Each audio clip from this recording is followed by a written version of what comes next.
Welcome to our special podcast series for the 16 Days of Activism Against Gender-Based Violence, running from November 25th to December 10th. With your host, Charmin Prince, and together, we'll shine a light on some of the urgent issues of gender-based violence. In this series, we'll delve into personal stories, legal insights, and share vital resources that empower individuals and communities to take action. Our goal is to raise awareness, ignite conversations, and advocate for change in our societies.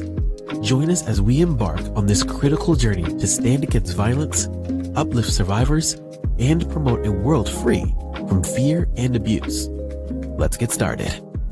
Welcome to the Anything Gender podcast. I'm Charmin Prince, and this is the 16 Days of Activism podcast marathon. And I want to welcome you, and I want to welcome my dear Word Pulse sister, Martha Llano, who is a dedicated Colombian woman with a diverse skill set as a mother, designer, photographer, and writer. With over 20 years of experience in conservation, she has worked tirelessly for a nonprofit organization focused on environmental initiatives. This commitment has provided her with profound insight into the lives of women in remote areas where instances of abuse are prevalent. As the founder and CEO of Sentir, a nonprofit organization advocating for ecosystems and endangered species, Martha leads community-based efforts to protect vital habitats. Her work emphasizes the intersection of environmental conservation and women's empowerment, striving to uplift marginalized voices in her community. Help me welcome Sister Martha to the Anything Gender podcast. Thank you, Charmin. Thank you, everyone, for being here with us in these 16 days of activism, which is going to be very good for all the people that could listen this podcast, because we all need to hear different perspectives, stories, visions, and many more things to change what we think that is happening in our planet. Thank you, Charmin. You're very welcome. Is there anything that you would like to add to your bio? Oh, well, I think basically you said everything about me. I am profoundly connected to conservation, ecosystem, and endangered species, in which one of those species is us. A human race is having a profound change in our society, in our culture. So I think we are one of those endangered species that I'm working with. Thank you. And we'll talk more later on in the podcast on what you do interface with this campaign of the 16 Days of Activism Against Gender-Based Violence. But you have worked for 20 years in a nonprofit. You want to talk a little about that, what it exposed you to as a young woman? Right. Well, Charmin, at the end of my university, I realized that I just want to work with endangered species and ecosystems. I did that for some years until I found out that I couldn't do both of those things without knowing that my human race and communities were in the middle of those two things, endangered species and endangered ecosystems. we live in those ecosystems. So I need to get involved with community, and to be living in a country that I have for my for almost my 56 years old, living in this place. I have been living in a place in war. Basically, we have been living in a place that it has been very dangerous for us. And I was going to the middle of the most remote areas where I want to be studying those ecosystem and those species.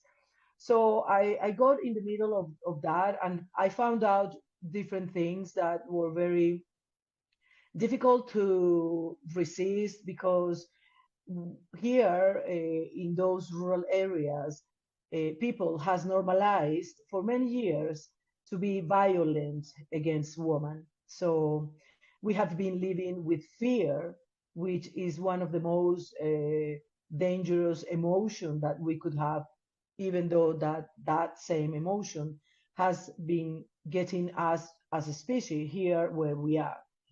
So I have been exposed many times during many years to different situations, not only the ones that I could see that indigenous people, Afro-descendant people were living, but also the ones that I was living as a researcher. I had some difficult experiences in my own life. So I think that in life, everything is connected, especially when we are talking about violence against women, because we are the core of this planet. Without us, there will not be life as we know it, because we are the mothers of the past, the present, and the future of humans. And that is something that it's very, that put in danger to our other side, which are male. So it is connected because we are everywhere. Women are giving birth in every part of this planet. And when that happens, there are many different characteristics of how we are going to be violented for different reasons. They could be social, political, environmental. We are a species that most of the people are afraid of, because we are such a powerful piece of this planet, that we are attacked everywhere. And we are getting strong, but it's not enough, because one of the most difficult things is to break the silence, to speak, to be able to say what we are not good with, or that we are not afraid. I'm not afraid, not anymore.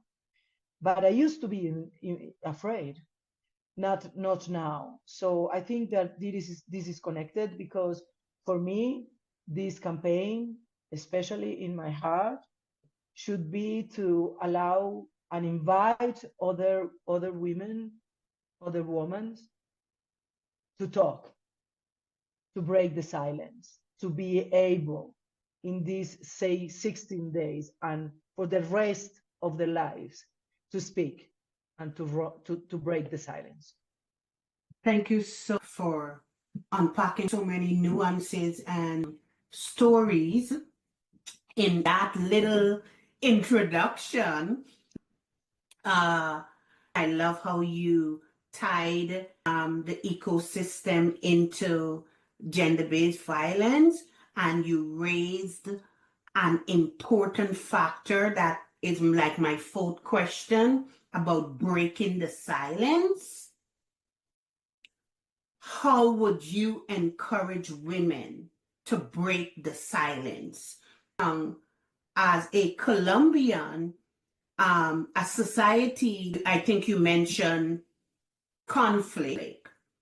how do you encourage other Colombian and other women to break their silence? Right, Charmaine.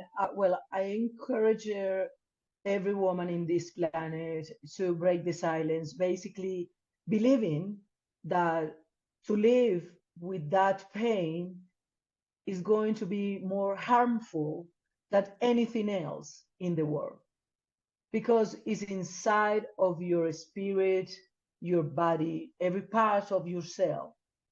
To live with fear and without having the possibility to speak will cause so much harm that is not something that we could do to ourselves.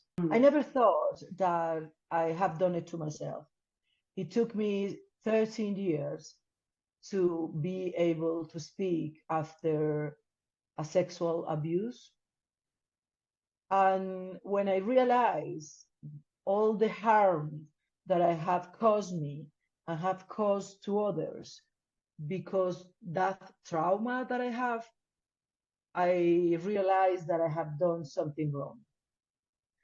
I was part of the problem. You cannot be part of the problem.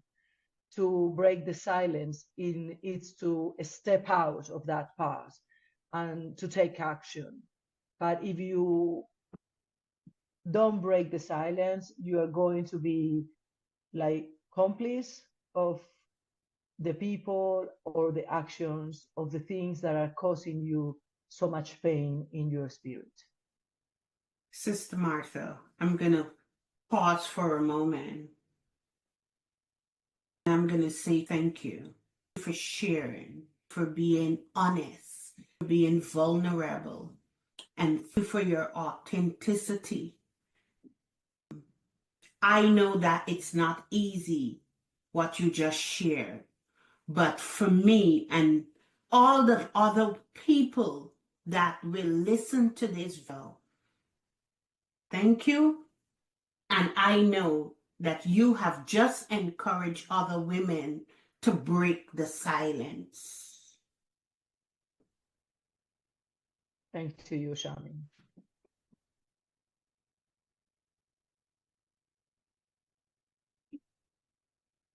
You just broke the silence again.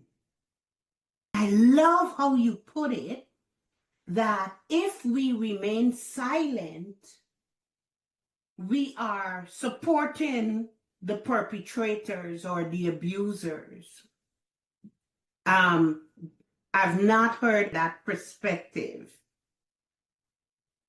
The research shows that because of codependency, a lot of women return to their abusers, and because of the financial dependency, they leave 7 times and return before they leave for good.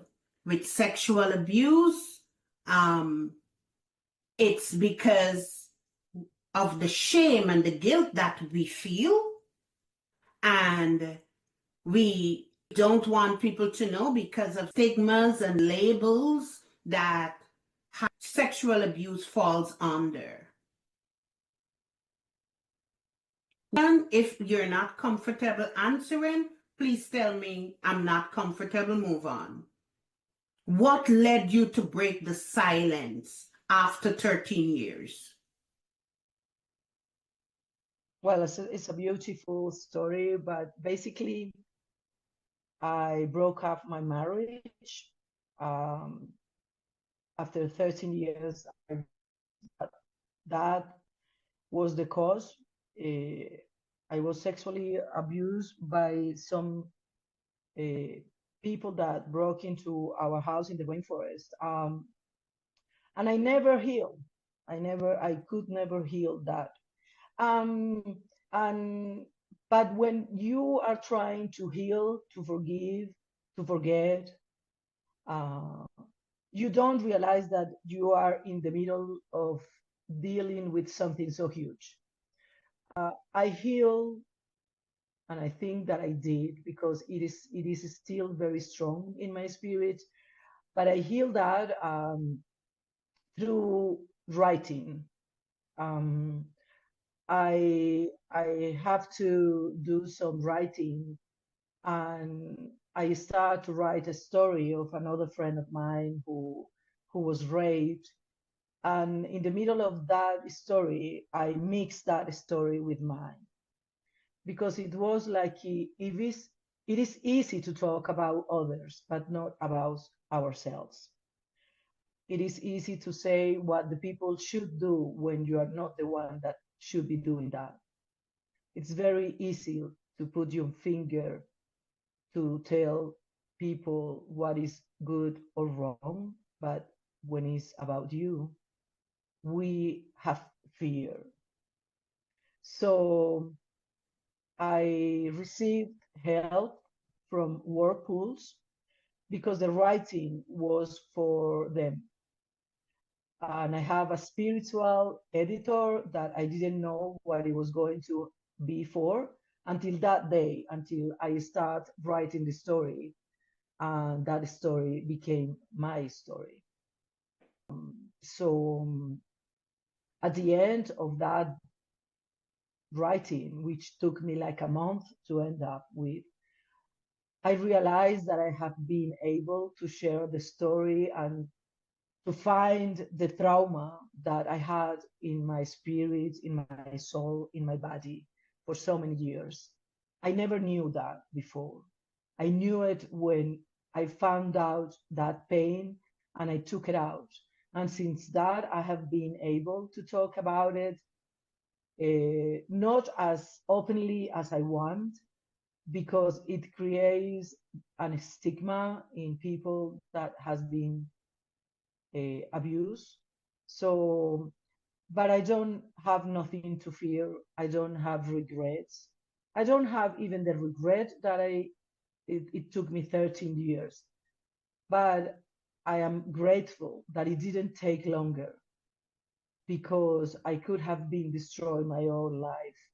And I think that every life is precious and we need to survive, and we need to expose to the people that is causing us the harm. And that's not ourselves, it's them. Thank you so much, Sister Martha, because oftentimes, especially for us women and worse for men, when it comes to sexual abuse, we're uncomfortable talking about it. And first thing, thank you for your art, for being authentic, right?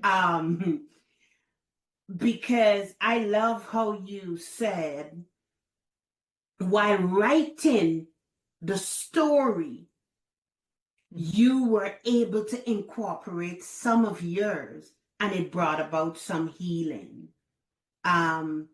Healing is a process, it's not a destination. It's a journey, and that journey don't have an end in sight, especially from trauma. So I want to encourage you that healing, every day you heal a little more. The more you tell your story, when the raw emotions are no longer there, you know that you're on the path of healing. You can begin to mentor those that are still hurting, because you are no longer hurting. You can tell your story without the raw emotions.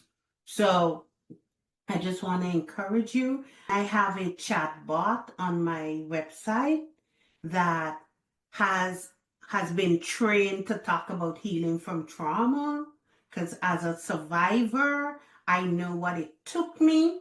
And so I fed the bot all that information, so you can always go there and talk when you need some support. Thank you, Shami. You're welcome. And thank you. How can we support gender-based violence survivors wherever we are, wherever we go? How can we do that? I think that one of the most important things is to listen others. We are not listening people. I am right now in the middle of the in between two ecosystems. One is the rainforest. And like 3 weeks ago, some girl arrived into my door and she just wanted to talk through my cellular phone. I never knew her before. But I knew that behind that excuse was a little girl. She was 15, already married, and that was needing to talk to someone. And I think that one of the most important thing is to make a connection. We are avoiding to make connections because we are feeling that we are not living in secure places. Let's say New York, Boston, or other places in the planet, Switzerland, France, you name it. People is not feeling that are safe in the places. And because of that, they are avoiding to connect to others. And we are a species that need connections. We need other humans to be able to express ourselves, to be able to say, I'm in danger, I need you, help me, please. And for me, one of the most important things is to always be open and to have your heart very clean, to be able to detect when people needs you, to be able to detect when someone is going to rob you or when someone is going to hug you. We have to be able to know the difference in between that. And sometimes we make so many mistakes that we are not saying hello to people or saying hello to our own family when we just need a connection. I think that for me is the most important thing, to make connections that make us feel are humans. Thank you. That was profound. But someone may be listening and say, I don't know how to make connections. How were you able to connect to that stranger who came in the rainforest? How were you able to trust her? Because to connect depends on the level of trust that we want to give to that person. How did you do that?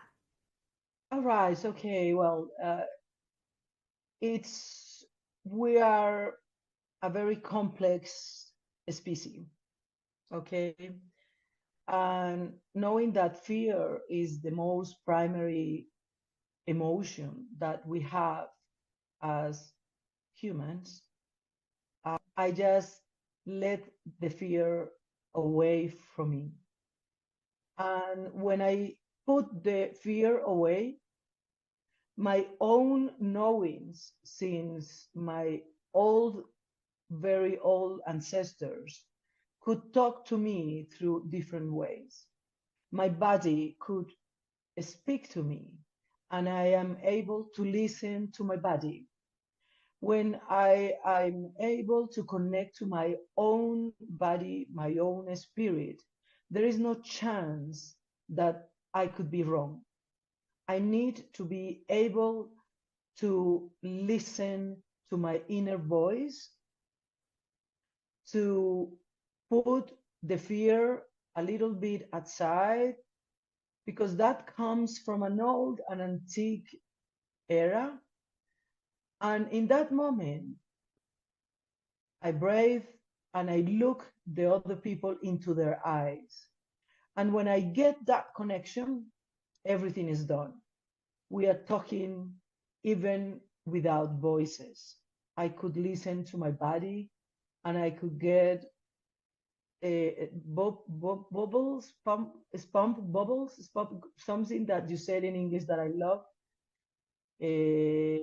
And I just listen my body, basically because I feel that I am an animal connected to nature. And I feel that the other person could speak to me even without a voice. I could read their face, I could feel their skin, and I could hear even what they are thinking sometimes, because I don't have fear. so I could get a deep, deep connection with that person. Even sometimes I get with people that when I break my silence and I put the fear away, I really feel the opposite. I feel that that person is dangerous for me, and I could put a barrier completely to that person, or get away, or avoid places where I feel that I'm not comfortable. Normally, the night is something that people is afraid of everywhere in the planet.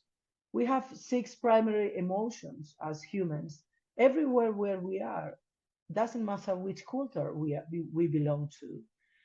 But to me, the most important thing is to be in my center, in the center of my body, to be able to find out what the other person is willing for me. Ooh, I have so many questions, and we would have to do this another time because I wanted to talk about the six primary emotions. How did you become so in touch with who you are? That's a skill that you developed over time. And if you can tell us how to, maybe in 3 simple steps. Okay. Yeah. 3 simple steps. Okay. First, I have completely acknowledged that I am an animal. As animals, we have all developed different skills.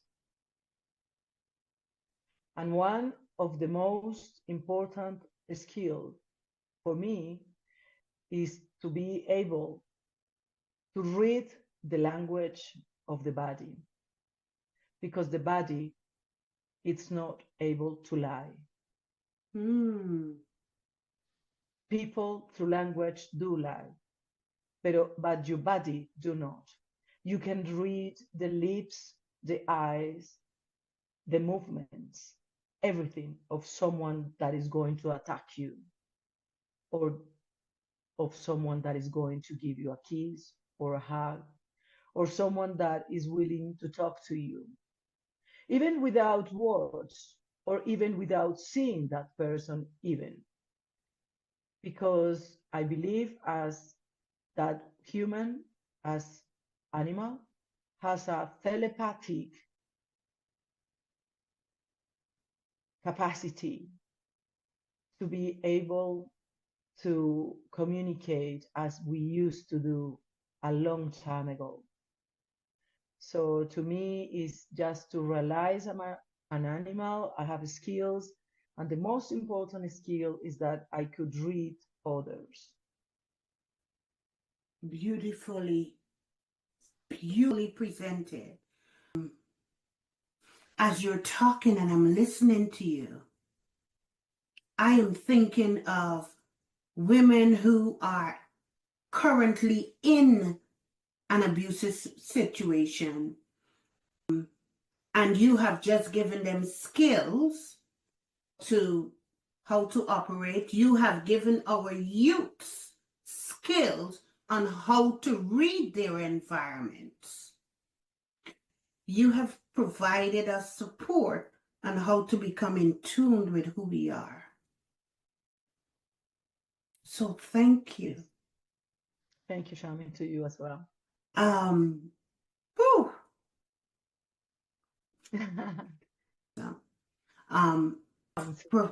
Thank Invite you. me. Thank you. Right now, I'm writing a book on the natural history of my emotions.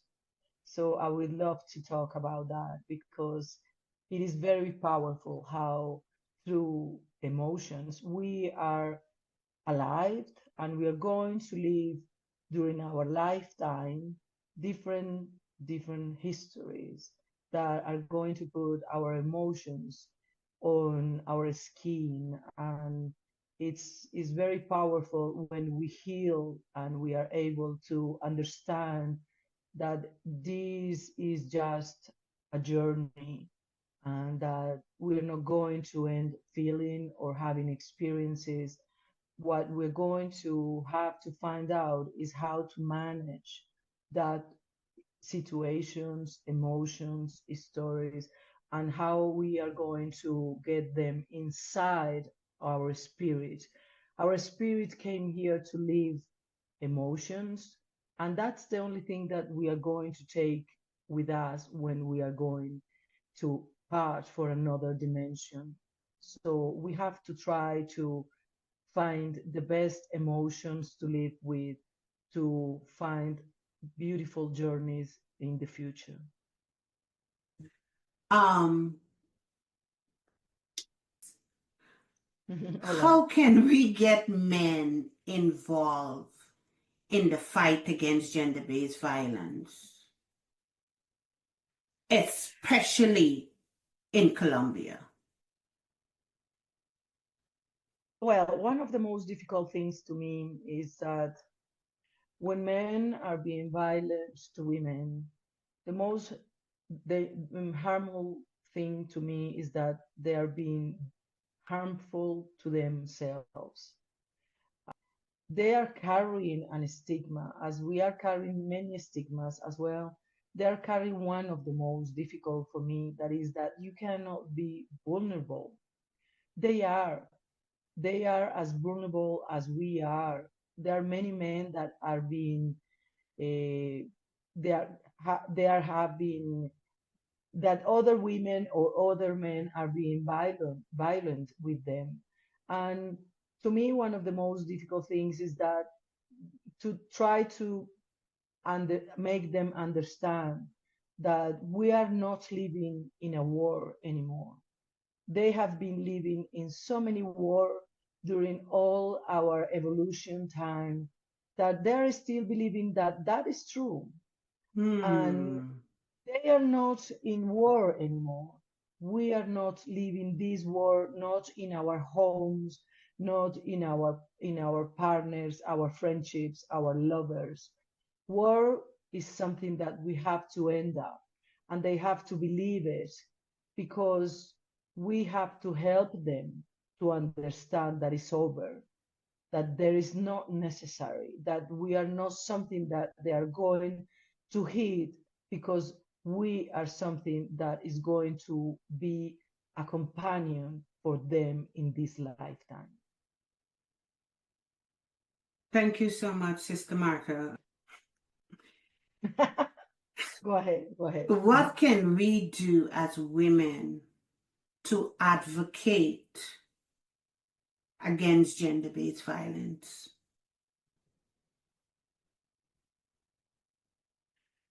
I think that it's something like a paradox, but I think that we have to advocate for equality. We are equals. We may have differences in some things, but we are equals that need the others. We cannot live without the others. We need people. We are a species that needs to be in touch with others, to be able to resolve and to evolve as a human species in this society. So to me, is to advocate that we are equals in the way that we are spirits, that we need to solve many things here, like the social, economical, professional, many familiar, many things, but we have the same capacities to resolve things. At the beginning of the times, we cannot vote.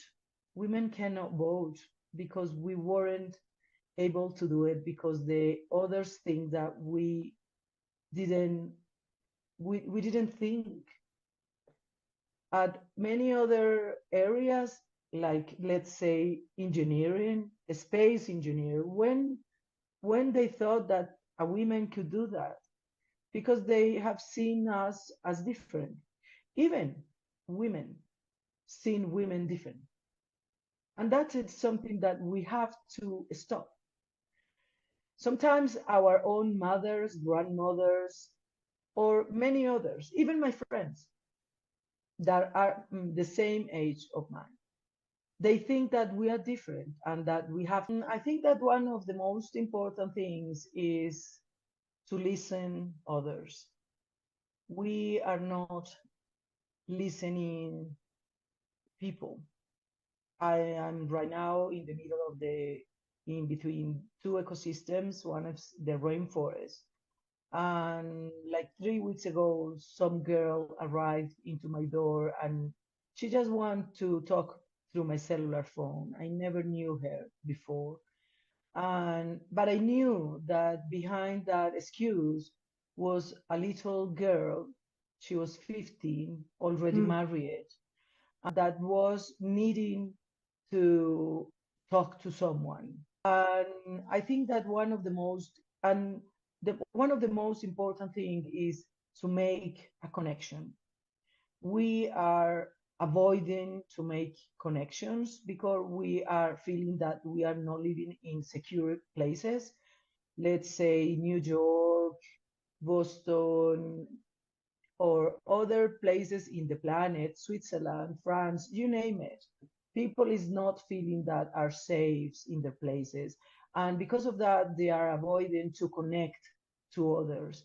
And we are a species that need connections. We need other humans to be able to express ourselves, to be able to say, I'm in danger, I need you, help me, please.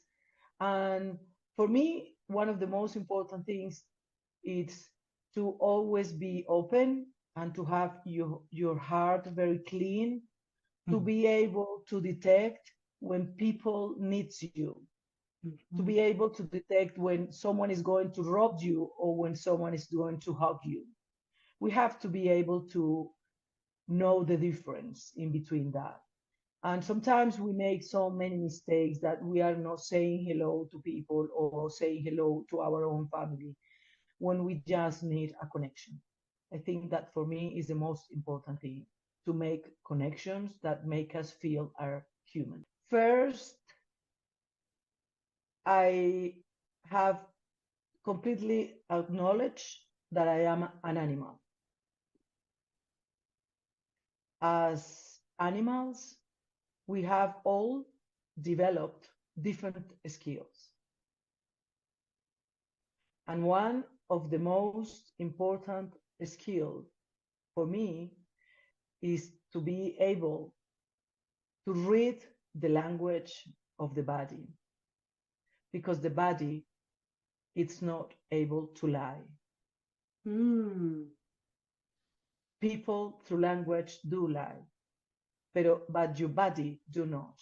You can read the lips, the eyes, the movements, everything of someone that is going to attack you, or of someone that is going to give you a kiss or a hug, or someone that is willing to talk to you, even without words, or even without seeing that person even. Because I believe as that human, as animal, has a telepathic